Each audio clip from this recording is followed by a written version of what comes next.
نحمده ونستعينه ونستغفره ونعوذ بالله من شرور أنفسنا ومن سيئات أعمالنا من يهده الله فلا مضل له ومن يضلله فلا هادي له وأشهد أن لا إله إلا الله وحده لا شريك له وأشهد أن سيدنا ونبينا ومولانا محمدا عبده ورسوله صلى الله تعالى عليه وعلى آله وصحبه وبارك وسلم تسليما كثيرا. أما بعد فأعوذ بالله من الشيطان الرجيم. بسم الله الرحمن الرحيم. وإنك لعلى خلق عظيم.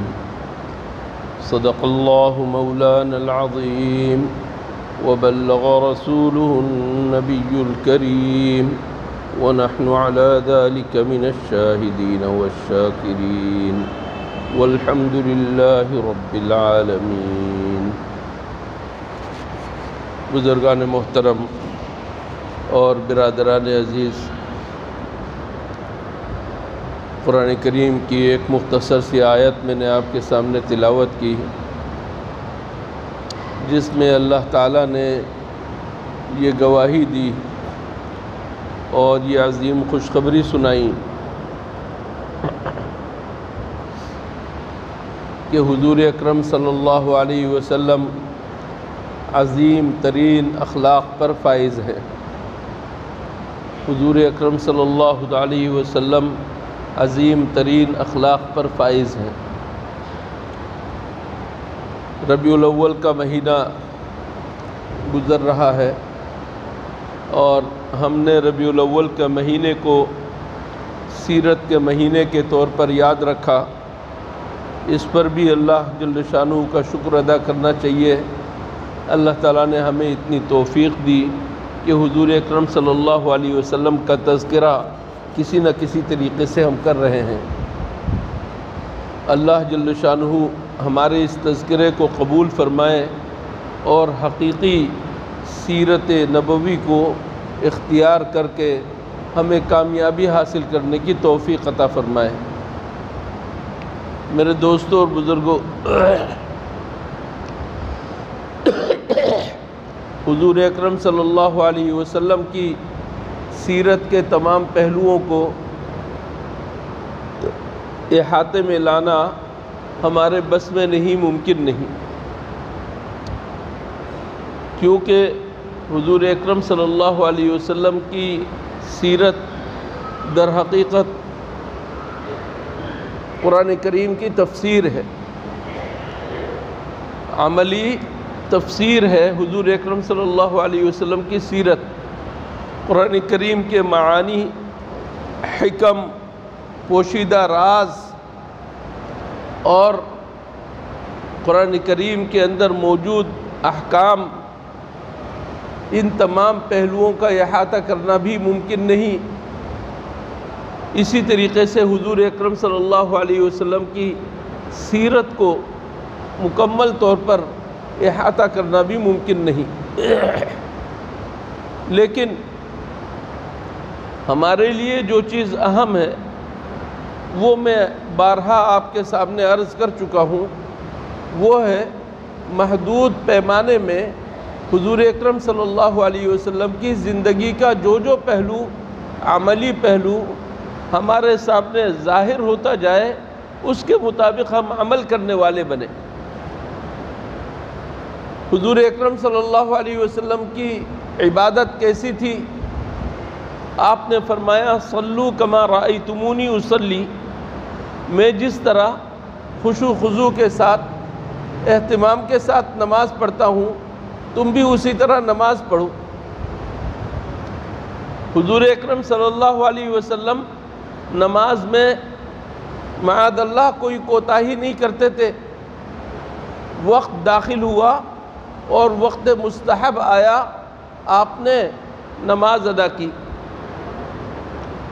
اگر ہمارے اندر یہ بات پیدا ہو جائے کہ ہم بھی وقت مستحب پر نماز ادا کرنے والے بن جائیں۔ یہ حضور اکرم صلی اللہ علیہ وسلم کی اتباع ہمیں مل گئی۔ مشکل کام نہیں ہے، صرف اپنے آپ کو تیار کرنے کی بات ہے کہ ہم کسی طریقے سے اپنے آپ کو تیار کر لیں کہ ہمیں نماز وقت پر ادا کرنی ہے۔ ایک ہے وقت کا داخل ہونا، اور ایک ہے اس کے بعد کچھ وقت کے گزرنے کے بعد مستحب وقت کا شروع ہونا۔ حضور اکرم صلی اللہ علیہ وسلم نے ہمیں حدود بیان کر دی۔ حضرت جبریل امین کے ساتھ نماز پڑھ کے ایک مرتبہ وقت کے شروع کے وقت، ابتدا کے وقت آپ نے نماز پڑھی، اور ایک مرتبہ انتہا کے وقت نماز پڑھی، اور فرمایا کہ وقت ان دونوں کے درمیان میں ہے۔ پھر زندگی بھر آپ نے مستحب اوقات میں نماز پڑھ کے بتایا۔ ہم اگر اس پہلو کو لے لیں کہ جب بھی نماز کا وقت قریب آ رہا ہے ہمارا دل نماز میں اٹکا رہے، ہمارا دل نماز میں اٹکا رہے، اگر مرد ہے ہم بالغ ہے تو بطریق اولا، ورنہ چھوٹے بچے جو 7 برس کے ہو گئے ہوں وہ بھی نماز کے لیے تیار ہو کر مسجد میں آ جائے وقت سے پہلے، اذان سے پہلے یا اذان کے ساتھ اگر ہم آ جائے تو حضور اکرم صلی اللہ علیہ وسلم کی نماز کے اوقات کے اندر اتباع کی توفیق ہمیں ہو جائے گی۔ میرے دوستو، حضور اکرم صلی اللہ علیہ وسلم کی زندگی کے صرف ایک پہلو میں، عبادات کے اندر اگر ہمیں اتباع کی توفیق نصیب ہو جائے، کوئی کم بات نہیں ہے، یہ کوئی کم سعادت نہیں ہے۔ قرآن کریم میں نماز کی کس قدر تاکید کی گئی، اہل ایمان کے اوصاف بیان کیے گئے۔ اہل ایمان کے اوصاف بیان کرتے ہوئے اللہ نے فرمایا قد افلح المؤمنون، اہل ایمان فلاح پا گئے، کامیاب ہو گئے اہل ایمان۔ کون اہل ایمان؟ جو اپنی نمازوں کو خشوع کے ساتھ ادا کرتے ہیں۔ اس کے بعد دیگر اوصاف، دوسرے اوصاف بیان کرنے کے بعد آخر میں پھر فرمایا والذین هم علی صلواتہم یحافظون، اپنی نمازوں کی محافظت کرنے والے ہیں، حفاظت کرنے والے ہیں۔ نمازوں کی حفاظت کیسے ہوتی ہے؟ ہمارے بڑوں نے یہ بتلایا کہ نمازوں کی حفاظت اس طرح ہوتی ہے کہ آپ وقت مستحب پر مسجد میں پڑھنے والے مسجد میں آ کر نماز پڑھیں، اور خواتین اور عورتیں گھروں کے اندر وقت کے داخل ہوتے ہی فوراً نماز کا اہتمام شروع کر دیں، نماز پڑھیں۔ پھر اس کے بعد نماز اسی طریقے سے ادا کرے جس طرح حضور اکرم صلی اللہ علیہ وسلم نے ہدایت دی۔ نماز اس طریقے سے ادا کرے کہ اس کے اندر خشوع اور خضوع موجود ہو، ہمارے دل اللہ کی طرف لگے ہوئے ہوں، ہمارے اعضاء اور جوارح پرسکون ہوں۔ ایسا نہیں کہ نیت باندھ لی اور پھر سر بھی کھجا رہے ہیں، داڑھی کے بال بھی ٹھیک کر رہے ہیں، ٹوپی بھی صحیح کر رہے ہیں، ایسی صورت نہ ہو۔ یہ نماز کی محافظت ہے۔ سیدنا امیر المومنین حضرت عمر رضی اللہ تعالیٰ عنہ نے اپنے گورنروں کو لکھا،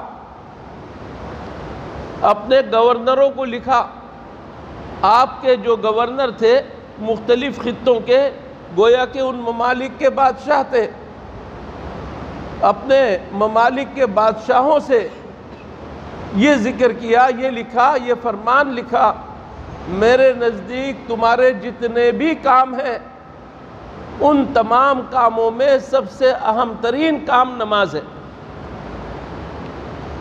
بادشاہ اور صدر مملکت کو، وزیر اعظم کو کتنے ہی کام ہوتے ہیں مملکت کے سلسلے میں، ملک کے سلسلے میں کتنے ہی کام ہوتے ہیں، لیکن حضرت عمر رضی اللہ تعالیٰ عنہ فرماتے ہیں سارے کاموں کو جمع کر لو، ان تمام کاموں کے اوپر نماز کو رکھو، ان تمام کاموں کے اوپر نماز کو رکھو کہ نماز جو ہے یہ اس قدر اہم ہے، تمام کاموں سے اہم۔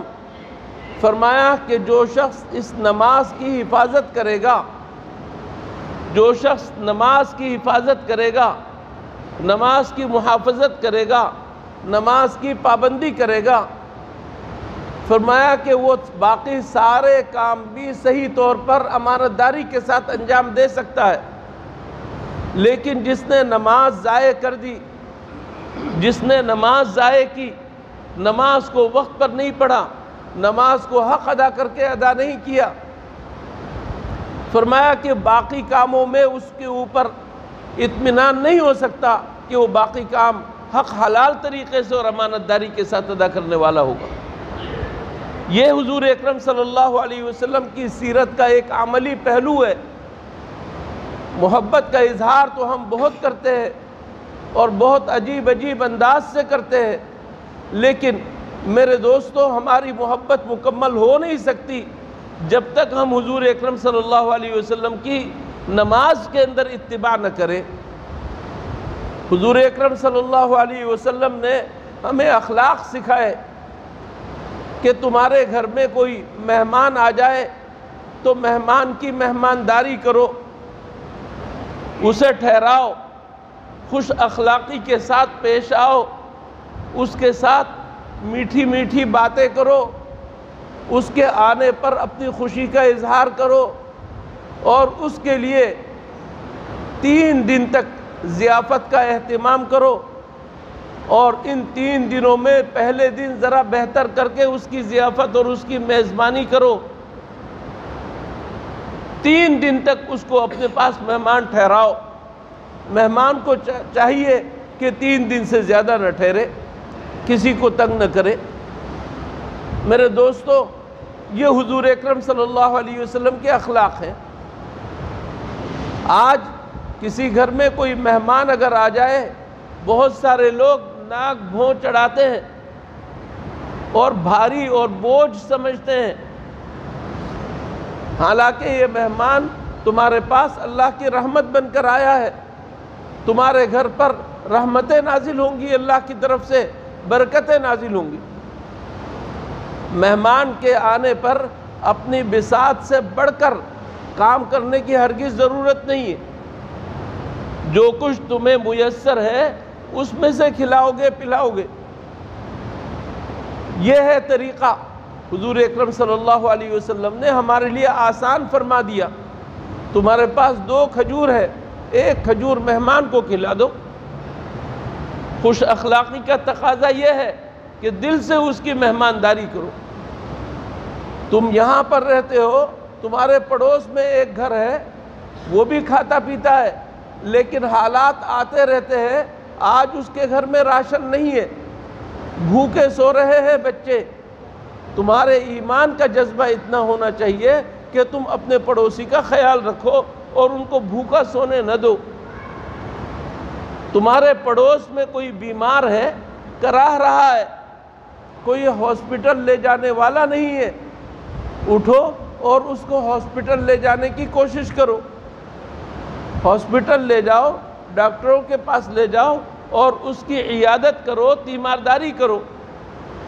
یہ ہمارے دین کا تقاضا ہے، یہ حضور اکرم صلی اللہ علیہ وسلم کی سنت ہے۔ آپ کی تیمارداری کی کسی کو ضرورت نہیں ہے، لیکن پھر بھی تم پوچھنے جاؤ بیمار کو اور جا کر بیمار کو تسلی دو، چاہے بالکل موت کے منہ میں ہو، کینسر کا مریض ہے، آخری اسٹیج پر ہے، اس میں بھی تسلی دو جا کر کہ نہیں، اللہ تعالیٰ آپ کو شفا دے گا، ہم اللہ سے دعا کر رہے ہیں، آپ تسلی رکھیں۔ یہ حضور اکرم صلی اللہ علیہ وسلم کی سنت ہے، یہ حضور اکرم صلی اللہ علیہ وسلم کی سیرت کا وہ پہلو ہے جس کو اختیار کرنے کی ضرورت ہے۔ میرے دوستو اس سے بھی بڑھ کر حضور اکرم صلی اللہ علیہ وسلم کی سیرت یہ ہے کہ آپ کسی کے ساتھ بائیکاٹ نہیں کرتے تھے، تعلق کو توڑتے نہیں تھے، رشتہ داروں کے حقوق ادا کرتے تھے، رشتہ داروں کو دیکھنے کے لیے جاتے تھے، ملنے کے لیے جاتے تھے، ان کو جہاں تک ہو سکے ان کی مدد کرتے تھے، ہدیے تحفے بھیجتے تھے۔ حضرت خدیجہ رضی اللہ تعالیٰ عنہ حضور اکرم صلی اللہ علیہ وسلم کی بیوی تھیں، انتقال ہو گیا، آپ بکریاں ذبح کرتے اور پھر ان کی سہیلیوں میں تقسیم کرتے تھے۔ یہ حضور اکرم صلی اللہ علیہ وسلم اپنی اہلیہ کے حق کے طور پر کام انجام دیتے تھے۔ حضور اکرم صلی اللہ علیہ وسلم نے انتہائی تاکید کے ساتھ یہ بات بیان فرمائی کہ دیکھو بھائی بھائی آپس میں بھائی بھائی بن کر رہو، ایسا نہ ہو کہ تم ایک دوسرے کے دشمن بن جاؤ اور قطع تعلق کر لو، یہ ہمارے دین میں نہیں ہے۔ ناراضگی ہوتی ضرور ہے، کسی کو کسی سے کوئی ایسی بات پیش آ گئی، ناراضی ہو گئی تو اس ناراضی کو دور کرو، زیادہ سے زیادہ اگر الگ رہو تو 3 دن سے زیادہ رہنے کی گنجائش نہیں ہے الگ۔ 3 دن کے بعد فوراً مل لو، سلام کر لو، ایک دوسرے کو معاف کر دو۔ یہ حضور اکرم صلی اللہ علیہ وسلم کی سیرت ہے، حضور اکرم صلی اللہ علیہ وسلم کی سنت ہے، حضور اکرم صلی اللہ علیہ وسلم کا طریقہ ہے۔ آپ سے بڑھ کر اچھا طریقہ کس کا ہوگا میرے دوستوں؟ کسی کا طریقہ نہیں۔ حضور اکرم صلی اللہ علیہ وسلم فرما رہے ہیں ٹھیک ہے فریق مخالف نے تمہارے اوپر ظلم کیا، تمہارے پیسے دبائے، تمہاری بے عزتی کی اور تمہارے ساتھ یہ کیا یہ کیا یہ کیا، بہت کچھ کیا۔ فرمایا کہ احسن الی من اساء الیک، جس نے تمہارے ساتھ بدسلوکی کی اس کے ساتھ تم حسن سلوک کرو، جس نے تمہارے ساتھ بدسلوکی کی اس کے ساتھ تم حسن سلوک کرو۔ واعفو عمن ظلمک، جس نے تمہارے اوپر ظلم کیا اسے معاف کر دو۔ اس نے میرے ساتھ حسن سلوک کیا، میں بھی اس کے ساتھ حسن سلوک کروں، یہ تو کوئی صلہ رحمی نہیں ہے، یہ تو ہم نے بدلہ دیا ہے۔ صلہ رحمی اصل یہ ہے کہ اس نے میرے ساتھ بدسلوکی کی، میں اس کے ساتھ حسن سلوک کروں۔ صلہ رحمی یہ ہے کہ وہ میرے ساتھ رشتہ توڑنا چاہتا ہے اور میں اس کے سامنے اعلان کر دوں کہ تم 10,000 دفعہ رشتہ توڑو گے تب بھی میں تمہارے ساتھ رشتہ رکھوں گا۔ میرے دوستو، حضور اکرم صلی اللہ علیہ وسلم کی سیرت یہ ہے۔ حضرت ابوبکر صدیق کی، حضرت عمر فاروق کی، حضرت عثمان غنی کی، حضرت علی حیدر کرار کی سیرت اور سنت یہی ہے۔ حضرات صحابہ کرام کی پوری زندگی کی سیرت یہی ہے۔ ہمارے لیے کامیابی کا راستہ صرف ان سیرت کے عملی پہلوؤں کو لینے اور ان پر عمل کرنے میں ہماری کامیابی ہے۔ جب آپ اس عملی پہلو کو لے لیں، اتباع کر لیں، حضور اکرم صلی اللہ علیہ وسلم کی سیرت کے مطابق اپنی زندگی کو بنائیں، اس کے بعد پھر آپ قصیدہ پڑھیں گے، نعتیں پڑھیں گے، راتوں کو جاگیں گے، مزہ بھی آئے گا کہ محبوب کے طریقے پر چل کر پھر محبوب کی تعریف ہو رہی ہے۔ ایک طرف حضور اکرم صلی اللہ علیہ وسلم کی شکل و شباہت سے تمہیں بیر ہے، دشمنی ہے۔ حضور اکرم صلی اللہ علیہ وسلم داڑھی رکھتے تھے اور تم روزانہ داڑھی منڈاتے ہو۔ حضور اکرم صلی اللہ علیہ وسلم کے بال مبارک کیسے تھے اور تم فیشنیبل بال رکھ رہے ہو۔ یہ سب کچھ کر کے پھر کہتے ہو کہ میں بہت محبت والا ہوں۔ ایسی محبت کا کوئی اعتبار نہیں، دلیل چاہیے محبت کی اور تمہارے پاس دلیل نہیں ہے۔ عملی پہلو چاہیے محبت کے لیے، تمہارے پاس عملی پہلو نہیں ہے۔ اتباع سنت چاہیے حضور اکرم صلی اللہ علیہ وسلم کی اور تم اتباع کرنے پر تیار نہیں ہو۔ میرے دوستو، ایسی محبت کام کی نہیں ہے۔ ربیع الاول کا مہینہ نہیں، 12 ربیع الاول کا دن ہی نہیں، ہمارے لیے سیرت امام ہے، ہمارے لیے سیرت پیشوا ہے، ہمارے لیے سیرت قابل اتباع ہے۔ سال کے 12 مہینوں میں، مہینے کے 30 دنوں میں اور دنوں کے 24 گھنٹوں میں ہمیں حضور اکرم صلی اللہ علیہ وسلم کی سیرت اور سنت کے مطابق اپنی زندگی گزارنی چاہیے۔ جمعہ کا دن ہے، حضور اکرم صلی اللہ علیہ وسلم فرما رہے ہیں زیادہ سے زیادہ کثرت سے درود بھیجو جمعہ کے دن۔ تمہاری یہ درود اور تمہاری یہ دعائیں میرے سامنے فرشتے لا کر پیش کرتے ہیں، تمہارا بھی نام لیا جاتا ہے، تمہارے باپ کا نام بھی لیا جاتا ہے۔ ہمیں چاہیے حضور اکرم صلی اللہ علیہ وسلم کی نعت پڑھتے رہے درود کی شکل میں۔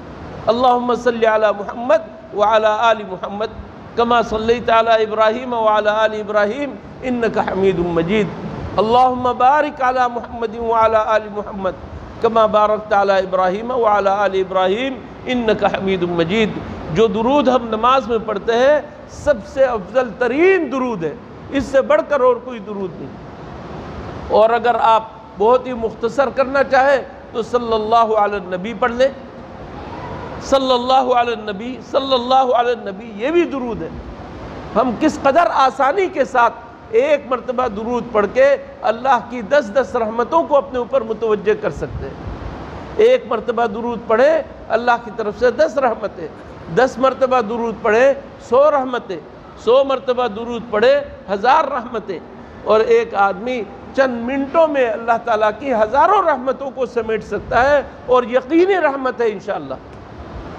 میرے دوستو، سیرت کا تقاضا اور سنت کا تقاضا یہ ہے کہ ہم ہر وقت حضور اکرم صلی اللہ علیہ وسلم پر درود بھیجتے رہیں۔ اللہ تعالیٰ ہمیں حضور اکرم صلی اللہ علیہ وسلم کی سچی اتباع نصیب فرمائے، سیرت کے عملی پہلوؤں کو اختیار کرنے کی توفیق عطا فرمائے، نمازوں کا خوب اہتمام کرنے کی توفیق عطا فرمائے۔ وآخر دعوانا ان الحمد للہ رب العالمین۔